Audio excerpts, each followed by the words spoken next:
Ini jadi laga yang kita tunggu-tunggu karena selangkah menuju Olimpiade. But kita lihat dulu bagaimana road to semifinalnya timnas Indonesia khususnya yang sudah melangkah jauh padahal kita adalah debut di Piala Asia U23 ini. Oke, kalau lihat lawan-lawan yang sudah kita hadapi, mana sebenarnya yang paling berat dihadapi kita, Mas? Ini lawan kelas berat semuanya sebetulnya ya. Tapi kalau dilihat dari fasenya ya pasti lawan Korea Selatan karena kalah lawan Korea Selatan pulang. Kalau pertama lawan Qatar, kalah masih ada Australia, masih ada Yordania.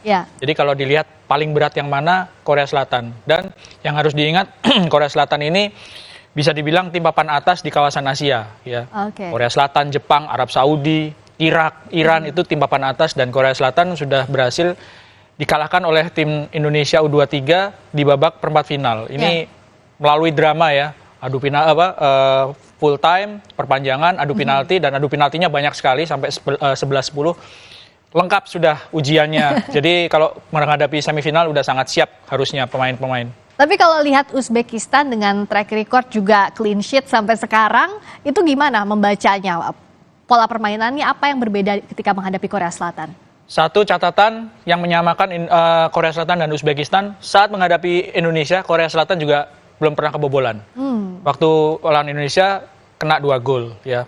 Uzbekistan sama sekali belum pernah kebobolan dalam 4 pertandingan lawan lawan Malaysia, lawan Kuwait, lawan Vietnam, lawan Arab Saudi. Mereka nggak pernah kebobolan, mencetak 12 gol. Di lini belakang sudah jelas Uzbekistan tangguh karena nggak pernah kebobolan. Di lini depan mereka juga sangat produktif. Jadi ini kekuatan yang lengkap Uzbekistan. Di belakangnya defensifnya juga bagus, di depannya tajam. Jadi Indonesia benar-benar harus waspada karena lawan kali ini dan babaknya sudah semifinal. Sangat berat, faktor non teknis juga akan sangat berpengaruh saya rasa. Sementara misalnya kemarin yang jadi evaluasi kan pertahanan kita, termasuk juga lini kanan beberapa kali kosong. Nah itu bagaimana, siapa yang bisa mengisi ini kalau menurut Mas Erwin dan apa yang harus dilakukan? Ada 3 orang pemain di sisi kanan pertahanan yang ditampilkan oleh Coach Sintayong ya. Ada Rio Fahmi, ada Fajar, ada Stroyer.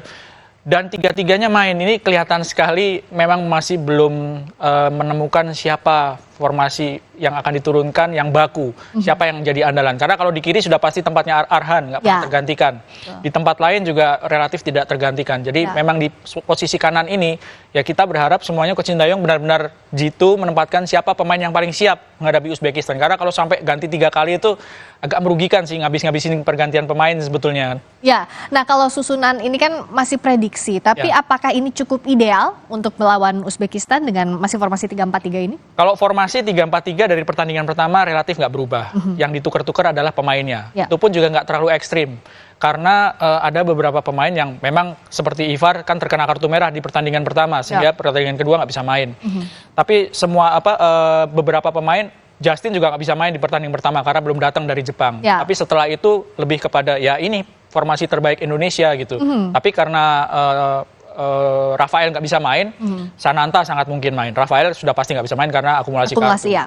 Oke, jadi pun nggak ada Rafa, tapi Sananta ini bisa mengisi. Harus bisa.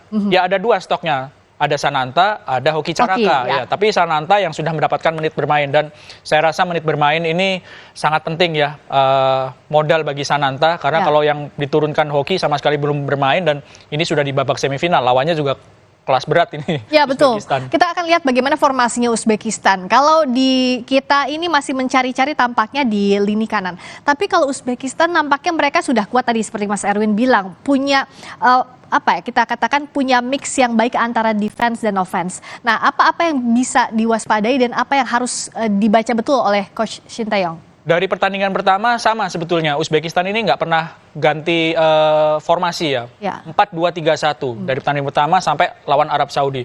Cuma pemainnya ini yang sangat cair, sangat fluid ya. Siapapun bisa ditempatkan sebagai pemain starter atau cadangan.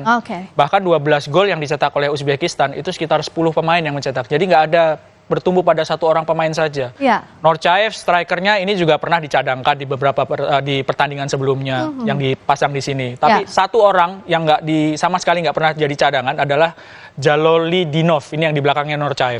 Pemain nomor 10 karena dia kaptennya. Pemain-pemain yang bermain di Eropa seperti Kusanov yang di RC Lens, lalu Faizulayev yang main di CSKA Moskow, ini juga sempat dijadikan pemain cadangan. Jadi untuk menebak formasinya mungkin nggak sulit 4-2-3-1, tapi siapa yang dimainkan ini agak-agak tricky Uzbekistan. Kenapa Uzbekistan kita katakan lawan berat juga karena secara pengalaman bermain di Eropa pun mereka lebih banyak stoknya dibandingkan kita ya, termasuk juga soal track record di Piala Asia U23 juga kan bukan hal baru untuk mereka, Mas. Kalau untuk Piala Asia oke, mereka kan finalis ketika Arab Saudi juara, mereka finalisnya ya, tapi kan pemain-pemainnya juga sudah berubah. Satu hal yang mungkin menarik adalah banyak pemain yang sudah punya pengalaman di level tim senior. Sama Indonesia dan Uzbekistan sama. Ya? Ada sekitar 10-11 orang pemain Uzbekistan itu sudah main di level senior. Cuma Indonesia juga punya pemain-pemain seperti itu. Kalau level Eropa ada 4 yang ada di Indonesia yang main di Eropa sekarang. Ada Marcelino, Rafael, Ivar. Itu pemain-pemain Justin sekarang dipinjemin ke Jepang. Itu soal pengalaman di Eropa beda-beda tipis ya. Beda-beda tipis. Oke, kita lihat nextnya lagi. Artinya kalau bicara soal siapa yang diwaspadai bukan orang per orang, bukan orang per orang siapa harus lawan siapa, head to head melawan siapa. Misalnya kalau Hernando pasti kiper head to head, tapi di sisi lain semuanya ini harus bisa membaca pergerakan lawan begitu, Mas? Iya, bermain sebagai sebuah kesatuan tim ya. Karena sekali lagi kalau yang cetak gol itu aja relatif lebih mudah untuk diawasi. Oh, ini yang jagoan cetak gol ini. Tapi rata pemain-pemain Uzbekistan itu rata, dari pemain depannya, bahkan pemain cadangannya juga cetak gol, pemain tengahnya bisa cetak gol. Ini yang harus diwaspadai sebagai kekuatan yang kolektif gitu. Jadi bertahannya juga benar-benar harus disiplin, waspada. Tapi pun Indonesia kayaknya sudah melakukan itu juga. Misalnya kemarin yang terlihat bersinar kan Struijk. Kalau Arhan kan memang dia terakhir menendang penalti jadi tumpuan. Sebelumnya Marcelino dan Witan yang terlihat juga baik sekali penampilannya saat melawan Yordania. Artinya apakah Indonesia pun sudah melakukan kekuatan kolektif ini di bawah asuhan Shin Tae-yong? Sudah, cuman masalahnya kan Rafael nggak bisa main. Rafael ini kan di 3 pertandingan awal dia nggak mencetak gol. Dia menunjukkan kelasnya, menunjukkan ketajamannya ketika menghadapi Korea Selatan. Nah, ini sebetulnya kalau misalnya dia bisa main, kita berandai-andai. Ini pas gitu ya. Tapi ini kan Rafael nggak bisa main. Ya, pemain-pemain lain, Witan, Marcelino, bisa cetak gol. Komang, pemain belakang juga cetak 2 gol. Ya, kita berharap pemain lainnya juga bisa menjadi pemecah kebuntuan juga sih. Oke, next kita lihat kalau Uzbekistan. Tadi kita sudah bahas bahwa yang paling penting adalah bagaimana kekuatan kolektif untuk melawan mereka ini. Tapi kalau lihat 3 pemain ini, apakah bisa memang jadi orang-orang yang harus juga lebih diwaspadai? Kalau Nematov jelas tidak pernah kebobolan. Bagaimana dengan Faizulaev dan juga Norchaev yang juga bersinar di penampilan sebelumnya? Ya, Norchaev sudah cetak gol, dia striker. Dia nggak masalah main dari bangku cadangan, main sebagai starter, dia bisa mencetak gol. Faizulaev ini juga harus diwaspadai, dia pemain sayap kiri, bisa dimainkan di sayap kiri, di sampingnya kapten tim nomor 10, dia nomor 22. Ini pemain yang punya pengalaman di Eropa, di CSKA Moskow, klub yang cukup bagus di Liga Rusia. Dan kalau kita lihat sekarang permainan timnas dari laga ke laga, itu apa sebenarnya yang harus dikoreksi betul-betul oleh Shin Tae-yong? Dan ini kan nggak boleh ada kesalahan sedikit apapun ya, karena knockout udah selesai gitu kalau nggak. Yang jelas grafiknya meningkat ya, dari lawan Qatar kalah itu nggak mudah untuk bangkit lawan Australia kan. Habis kalah kontroversial gitu ya, kesel pasti semuanya. Ya emosi banget. Emosi, kesel, tapi bisa bangkit ketika lawannya Australia. Itu bagus. Bangkit lagi lawan Yordania dengan skor yang bagus, lalu lawan Korea Selatan. Mungkin yang perlu dikoreksi yang harus menjadi perhatian adalah ketika menghadapi Korea, itu banyak peluang yang didapat. Ada sekitar 21 tendangan ke gawang, tapi yang on target hanya 8, jadi gol hanya 2. Itu kan banyak peluang tapi nggak bisa on target dan akhirnya golnya hanya 2. Ini yang mungkin harus diperbaiki di pertandingan lawan Uzbekistan. Karena menghadapi Uzbekistan, taruhlah Uzbekistan nggak terkena kartu merah seperti Korea, 11 lawan 11. Peluangnya sangat mungkin nggak akan sebanyak ketika menghadapi Korea.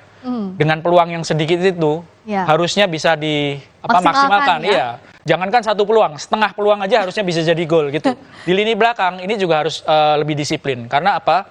Ketika menghadapi Korea Selatan, Indonesia sudah unggul 2-1, menit ke-70, Korea kena kartu merah. Main dengan 10 orang, Indonesia malah kebobolan. Yes, itu yang bikin gemes banget. Itu yang harus diwaspadai. Bagaimana transisi menyerang bertahan, bagaimana disiplin dalam pertahanan. Mengatasi kelelahan juga kayaknya itu ya di menit 84 itu mungkin ada faktor kelelahan yang. Nah, ini kalau faktor kelelahan ini salah satu yang berubah total ya dari timnas di senior ataupun U23. Sekitar 90 menit lalu babak perpanjangan nggak terlalu kelihatan jomplang gitu stamina mereka ini. Ya, jadi sudah ada perbaikan jauh luar biasa soal stamina fisik dari pemain ketika timnas ini ditangani oleh Coach Sintayong. Tapi harus waspada tadi satu, termasuk juga sedikit peluang tidak boleh disia-siakan oleh timnas.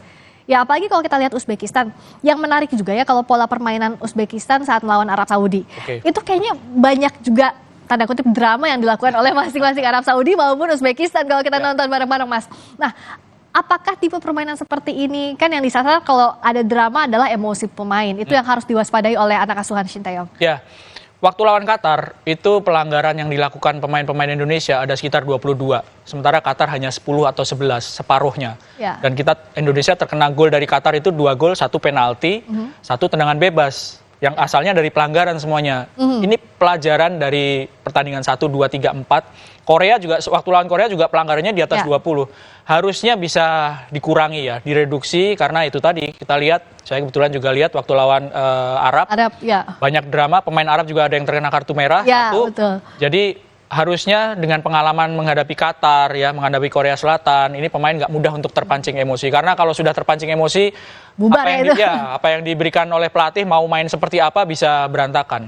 Terakhir, bisa nggak kita prediksi skor atau seenggaknya harapannya berapa deh Indonesia menang? Kalau harapan pasti harapan menang ya. Harapan menang masuk ke final. Itu pasti. Ya, dapat tiket Olimpiade. Bisa lah minimal 1-0, 2-0. 2-1. Karena tipis memang perlawanan Uzbekistan akan ketat. Tapi kita harapkan Garuda Muda bisa mengatasi ini semua dan kita bisa melaju ke final dan mendapatkan tiket ke Olimpiade. Terima kasih sekali lagi Mas Erwin Fitriansyah. Sama-sama. Waktunya di Sapa Indonesia Malam. Berikutnya saudara, kami akan kembali dengan